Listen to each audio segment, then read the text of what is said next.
انسان اور زمین کی حکومت قسط نمبر 3۔ اللہ تعالیٰ نے سب کو جنت سے ایک ساتھ نکالا، لیکن انہیں زمین پر ایک دوسرے سے الگ یعنی ایک دوسرے سے لمبے فاصلوں پر اتارا۔ سزا کے طور پر ان سے جنت کی ساری مراعات چھین لی گئیں، ان میں جدائی ڈال دی گئی۔ حضرت حوا سلام اللہ علیہا کو جدہ کی سرزمین میں، جبکہ حضرت آدم علیہ السلام کو سرزمین ہند یعنی سری لنکا میں اتارا گیا، اور سانپ کو سزا کے لیے جنگلوں میں، جبکہ مور کو صحرا میں اتار دیا گیا۔ حضرت آدم علیہ السلام کو جب اپنی غلطی کا احساس ہوا تو وہ رو رو کر بارگاہ الہی میں گریہ زاری کرتے، اور تب انہیں غلطی معاف کروانے کا طریقہ نہیں پتہ تھا، تو بس روتے رہتے۔ اور روایات میں ہے کہ زمین پر سب سے پہلے گھاس اور ایک درخت جس کا نام جائفل ہے، یہ دونوں حضرت آدم علیہ السلام کے آنسوؤں سے اگے۔ آدم علیہ السلام اور حوا سلام اللہ علیہا کو بہکانے کے جرم میں شیطان کو کچھ سزائیں دی گئیں جن کے نام درج ذیل ہیں۔ سزا نمبر 1، ابلیس لعین کو تمام روئے زمین اور آسمان اول کی بادشاہت سے محروم کر دیا گیا۔ نمبر 2، ابلیس کی صورت مسخ کر دی گئی۔ نمبر 3، ابلیس قربت الہی سے محروم ہو گیا۔ نمبر 4، اس کا نام عزازیل سے ابلیس، اور نمبر 5، ابلیس بدبختوں اور کفار کا پیشوا بن گیا۔ اور نمبر 6، ابلیس معرفت الہی کی دولت سے ہمیشہ کے لیے محروم کر دیا گیا۔ نمبر 7، ابلیس کے لیے توبہ کا دروازہ ہمیشہ کے لیے بند کر دیا گیا۔ نمبر 8، ابلیس نیکی سے ہمیشہ کے لیے محروم کر دیا گیا۔ اور نمبر 10، ابلیس تمام جہنمیوں کا خطیب بنا دیا گیا۔ حضرت آدم علیہ السلام اتنا روئے کہ زمین ہری ہو گئی۔ تب زمین کے اس حصے نے جو ہری ہو گئی تھی، بارگاہ ربی میں یہ حضرت آدم علیہ السلام کی سفارش پیش کی کہ جس طرح اس نے اپنے آنسوؤں سے میرے سینے کو ہرا کر دیا، تو بھی اس کا سینہ ہرا فرما دے، اور جس طرح اس نے مجھے زرخیز کیا، تو بھی اسے زرخیز کر دے، اور جیسے اس کے آنسوؤں نے مجھے نرم کیا، تو بھی اس کے لیے اپنی رحمت کو نرم فرما دے۔ تب اللہ رب العزت نے حضرت جبریل علیہ السلام کو پہلی وحی دے کر زمین پر بھیجا کہ جاؤ آدم سے کہو ہم سے ایسے معافی طلب کرے، ہم معاف کرنے والے ہیں۔ حضرت جبریل علیہ السلام نے حضرت آدم کو وہ کلمات سکھائے، تب اللہ سے یوں دعا فرمائی۔ ترجمہ: اے میرے پروردگار عالم، میں نے ظلم کیا اپنے نفس پر، اور اگر تو نہیں بخشے گا اور رحم نہ کرے گا تو بے شک ہم تباہ ہو جائیں گے۔ اللہ نے دعا قبول فرمائی اور حضرت حوا سلام اللہ علیہا سے دوبارہ ملوایا، اور تب تک 200 سال کا عرصہ گزر چکا تھا، اور وہ بیت اللہ والی جگہ پر ملے اور وہیں میدان حشر قائم ہوگا۔ پھر اللہ نے ان کے کھانے کے لیے آسمان سے بیج بھیجے کہ زمین میں ہل چلاؤ اور اسے نرم کرو اور اس میں یہ بو دو۔ پھر اپنی رحمت سے بارش نازل فرمائی اور کھیتی سے کئی گنا بڑھا کے اناج کو پیدا فرمایا، اور زمین پر نسل آدم کے آباد ہونے اور رہنے کھانے پینے تمام کے تمام اسباب اللہ نے مہیا فرمائے، اور شیطان سے بچ کے رہنے کا حکم دیا کہ وہ بے شک تمہارا کھلم کھلا دشمن ہے، اور اس سے اللہ کی پناہ مانگتے رہنا۔ نسل آدم کی ابتدا یوں تھی کہ ایک حمل میں اللہ کی طرف سے ایک لڑکا اور ایک لڑکی پیدا ہوتے، اور ان کے نکاح یوں ہوتے کہ پہلے جوڑے سے پیدا ہونے والے لڑکے کا نکاح دوسرے جوڑے کی لڑکی سے ہوتا، اور اسی طرح دوسرے جوڑے کے لڑکے کا نکاح پہلے جوڑے کی لڑکی سے ہوتا، اور پھر یہی طریقہ حابیل و قابیل کی دفعہ طے پایا۔ لیکن قابیل نہ مانا اور کہا کہ وہ اسی سے شادی کرے گا جو اس کے ساتھ پیدا ہوئی، اور یہ قانون کے خلاف تھا۔ یہ اس وقت کا واقعہ ہے جب روئے زمین پر انسانی زندگی ابتدائی حالت میں تھی، اور حضرت حوا سلام اللہ علیہا کے بطن سے ایک لڑکا اور ایک لڑکی پیدا ہوتے تھے۔ ایک ساتھ پیدا ہونے والے لڑکے اور لڑکی کا نکاح دوسری مرتبہ پیدا ہونے والے لڑکے اور لڑکی کے ساتھ کر دیا جاتا تھا۔ حابیل اور قابیل یہ دونوں حضرت آدم علیہ السلام کے بیٹے ہیں۔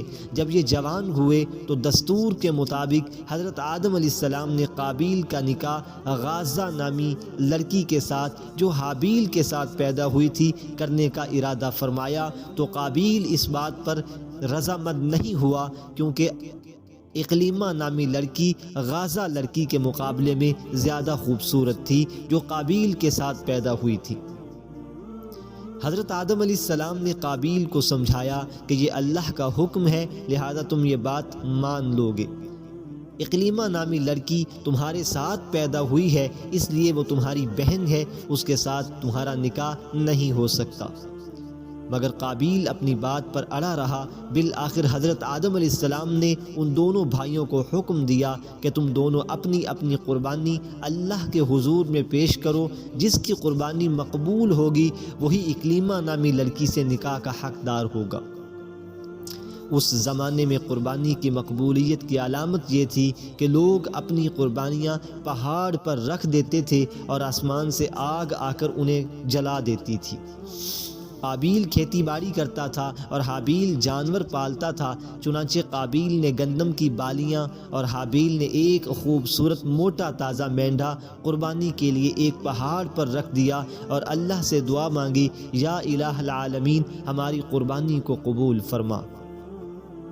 آسمان سے آگ آئی اور اس نے حابیل کی قربانی کو کھا لیا اور قابیل کی قربانی قبول نہیں ہوئی، جس سے قابیل کے دل میں حابیل کے لیے غصہ، حسد اور بغض پیدا ہو گیا، اور وہ حابیل سے کہنے لگا کہ میں تجھے مار ڈالوں گا کیونکہ تیری قربانی قبول ہو گئی ہے۔ حابیل نے قابیل سے کہا، اللہ تعالیٰ پرہیزگاروں کی قربانی ہی قبول فرماتے ہیں، اگر تو میرے قتل کے لیے مجھ پر ہاتھ اٹھائے گا تو میں تجھ پر ہاتھ نہیں اٹھاؤں گا، کیونکہ میں اللہ سے ڈرتا ہوں اور تجھ پر دونوں طرف کا گناہ ہوگا اور تیرا ٹھکانہ دوزخ ہوگا۔ قربانی دے کر دونوں بھائی حضرت آدم علیہ السلام کے پاس آئے۔ آدم علیہ السلام نے فرمایا، اے قابیل تیری بہن اقلیمہ اب حابیل پر حلال ہوئی اور تجھ پر ہمیشہ کے لیے حرام۔ قابیل اب مایوس ہو چکا تھا، اقلیمہ نامی لڑکی اس کے نکاح میں نہیں آ سکتی تھی، اس لیے وہ حابیل کو مارنے کی تدبیر میں رہنے لگا۔ اسی دوران آدم علیہ السلام جب مکہ چلے گئے تو ایک دن قابیل نے دیکھا کہ حابیل سو رہا ہے، تو سوچنے لگا کہ اسے کس طرح سے ماروں، کیونکہ اس زمانے تک کسی نے کسی کو نہیں مارا تھا۔ جب شیطان نے دیکھا کہ اسے قتل کرنے کا طریقہ نہیں آتا تو اس لعین نے ایک جانور پکڑا اور اس کا سر ایک پتھر پر رکھ کر دوسرا پتھر زور سے اس کے سر پر دے مارا، جس سے وہ جانور اسی وقت مر گیا۔ یہ ترکیب دیکھ کر قابیل نے اپنے بھائی حابیل کے ساتھ یہی معاملہ کیا اور زمین پر سے ایک وزنی پتھر اٹھا کر حابیل کے سیدھا سر پر دے مارا اور اپنے بے گناہ بھائی حابیل کو قتل کر دیا۔ حابیل کے قتل کے بعد قابیل یہ سوچ کر بے حد پریشان ہوا کہ اب اس کی لاش کا کیا کرے۔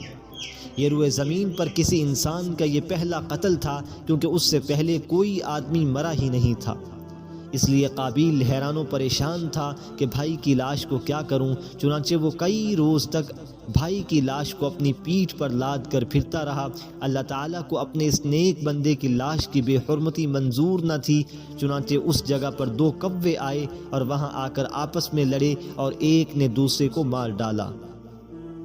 پھر زندہ کوے نے اپنی چونچ اور پنجوں سے زمین میں گڑھا کھودا اور اس میں سے اس مرے ہوئے کوے کو ڈال کر مٹی سے دبا دیا۔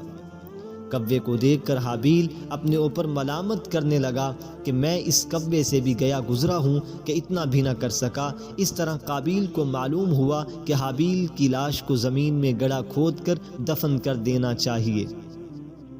چنانچہ اس نے ایک گڑھا کھود کر اس میں اپنے بھائی بے گناہ قتل کیے جانے والے حابیل کی لاش کو دفن کر دیا۔ جب آدم علیہ السلام مکہ سے واپس آئے اور حابیل کو نہ دیکھا تو اس کو بہت تلاش کیا مگر وہ نہ ملا۔ لوگوں سے پوچھنے لگے، کسی نے جواب دیا کہ حابیل کچھ دنوں سے نامعلوم کہاں گیا ہے، کسی نے اس کو نہیں دیکھا۔ حضرت آدم علیہ السلام نے حابیل کے صدمے میں کھانا پینا اور سونا سب کچھ ترک کر دیا۔ اور شب و روز حابیل کے غم میں رہنے لگے۔ ایک روز آپ نے خواب کی حالت میں دیکھا کہ حابیل الغیاث الغیاث، اے پدر پکار رہا ہے۔ حضرت آدم علیہ السلام نیند سے چونک کر اٹھے اور زار زار رونے لگے۔ اسی وقت ہی حضرت جبریل امین علیہ السلام آئے اور حضرت آدم علیہ السلام اور حضرت حوا سلام اللہ علیہ کو حابیل کی قبر پر اللہ کے حکم سے لے گئے۔ حضرت آدم علیہ السلام اور حضرت حوا سلام اللہ علیہ نے قبر کھود کر حابیل کو دیکھا کہ اس کا مغز نکلا ہوا ہے اور وہ خون سے آلودہ ہو رہا ہے۔ یہ حال دیکھ کر آپ علیہ السلام اور حضرت حوا سلام اللہ علیہ دونوں بہت روئے اور حابیل کی لاش کو ایک تابوت میں بند کر کے اپنے مکان میں لا کر اپنے مکان میں ہی دفن کر دیا۔ اس وقت آپ علیہ السلام کے 120 بیٹے تھے، جن میں سے سوائے حابیل کے کوئی بھی نہیں مرا تھا۔ روایت ہے کہ جب حابیل قتل ہو گئے تو 7 دن تک زمین میں زلزلہ رہا۔ قابیل جو بہت خوبصورت تھا، بھائی کا خون بہاتے ہی اس کا چہرہ بالکل سیاہ اور بدصورت ہو گیا۔ آدم علیہ السلام نے قابیل کو اپنے دربار سے نکال دیا اور وہ یمن کی سرزمین عدن میں چلا گیا۔ وہاں ابلیس اس کے پاس آ کر کہنے لگا کہ حابیل کی قربانی کو آگ نے اس لیے کھا لیا تھا کہ وہ آگ کی پوجا کرتا تھا، لہٰذا اگر تو بھی آگ کی پرستش کرتا تو تیری قربانی بھی آگ جلا کر راکھ کر دیتی اور یہ اللہ کے ہاں مقبول ہو جاتی۔ چنانچہ قابیل پہلا شخص ہے جس نے آگ کی پرستش کی، اور زمین پر یہ پہلا شخص ہے جس نے اللہ کی نافرمانی کی اور زمین پر خون ناحق کیا۔ یہ وہ پہلا مجرم ہے جو جہنم میں ڈالا جائے گا۔ حدیث پاک میں ہے کہ زمین پر قیامت تک جو بھی خون ناحق ہوگا اس کے عذاب کا ایک حصہ بوجھ اور گناہ قابیل پر بھی ہوتا رہے گا، کیونکہ اس نے سب سے پہلے قتل کا طریقہ ایجاد کیا۔ اور قابیل کے بارے میں مختلف روایات ہیں، جن میں سے ایک میں آتا ہے کہ قابیل کا انجام یہ ہوا کہ اس کے ایک لڑکے نے جو کہ اندھا تھا اس کو پتھر مار کر قتل کر دیا، اور یہ بدبخت آگ کی پرستش کرتے ہوئے کفر اور شرک کی حالت میں ہی دنیا سے چلا گیا۔ حضرت حابیل کی شہادت کے بعد حضرت آدم علیہ السلام بہت اداس رہنے لگے اور زیادہ وقت عبادت الہی میں بسر کرنے لگے۔ اسی طرح 5 سال کا عرصہ گزرنے کے بعد اللہ نے آدم علیہ السلام اور حضرت حوا سلام اللہ علیہ کو ایک اور بیٹا عطا فرمایا، جن کا نام شیس علیہ السلام رکھا گیا۔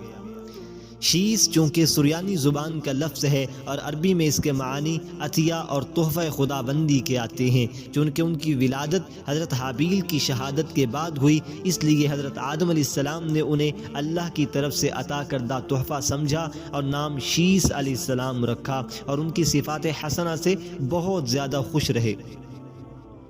روایات میں ہے کہ تمام بنی نوع آدم انہی کی اولاد ہیں۔ آدم علیہ السلام کے دوسرے کسی بھی بیٹے کا سلسلہ آگے نہ چل سکا۔ قرآن کریم میں ان کا کہیں بھی ذکر نہیں ملتا۔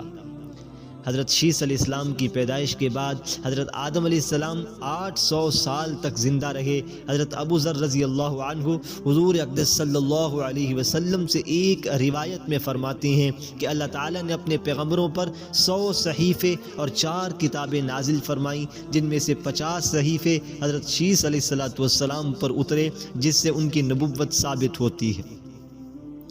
حضرت آدم علیہ السلام کا جب وقت قریب آیا تو انہوں نے حضرت شیس علیہ السلام کو اپنا وسیع خلیفہ اور جانشین مقرر فرمایا، دن اور رات کو مختلف ساعتوں میں تقسیم کیا، اور ہر ساعت کی عبادت کی انہیں تعلیم فرمائی، اور طوفان نوح سے بھی آگاہ فرمایا۔ حضرت آدم علیہ السلام نے ان کی نسل میں خیر و برکت ہونے کی دعا مانگی۔ حضرت شیس علیہ السلام حسن صورت میں اور حسن سیرت میں حضرت آدم علیہ السلام کے بالکل مشابہ تھے، اور تمام بیٹوں میں ان کے محبوب نظر تھے۔ حضرت آدم علیہ السلام نے انہیں اپنا ولی عہد بنایا اور وصیت فرمائی کہ جب طوفان نوح حضرت نوح علیہ السلام کے زمانے میں شروع ہو، اور اگر تم اس زمانے کو پاؤ تو میری ہڈیوں کو کشتی میں رکھوانا، جو بحکم ربی غرق ہونے سے محفوظ ہو جائیں گی۔